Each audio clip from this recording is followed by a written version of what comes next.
J'avais une question. Ouais, vas-y. J'aurais bien aimé savoir comment tu utilises le comparatif, toi, étant donné que t'es bon. Ah, tu t'adresses à la bonne personne, là, je vais t'expliquer, t'inquiète. En général, le comparatif, c'est comme en français. Tu vas t'en servir pour comparer deux choses ou deux personnes. Et il va exister trois types de comparatifs. Le comparatif de supériorité, le comparatif d'égalité et le comparatif d'infériorité. Et selon les comparatifs que tu vas utiliser, la formulation elle va être différente. Jusqu'à là, ça va? Ça va. Pour le comparatif de supériorité, il y a deux formulations, pour un adjectif long et pour un adjectif court. Lorsque c'est un adjectif court, tu vas utiliser le mot, puis après tu vas mettre le suffixe ER, et après than.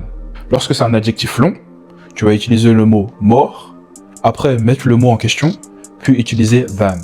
Donc je répète, adjectif court, le mot suffixe ER plus than. Pour un adjectif long, more plus le mot en question plus than. Si je veux dire que tu es plus petit que moi, ce qui est le cas en l'occurrence, je vais dire you are smaller than me. You are smaller than me. Ça veut dire tu es plus petit que moi. Le mot c'est small, petit en anglais.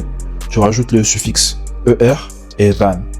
Et pour un adjectif long, imaginons que je sois en train de faire quelque chose et que à la base je pensais que cette chose ça allait être facile, mais au final c'est compliqué. Et que je veux dire que c'est plus compliqué que ce que je pensais. Je vais dire it is more complicated than I thought. Là en l'occurrence, ça reprend les explications que je t'ai données avant. Tu mets more, le mot en question c'est complicated, et après tu rajoutes than. Là ça va, ouais ça va. Pour d'autres types de vidéos comme celle-ci, n'hésite pas à t'abonner et à liker la vidéo.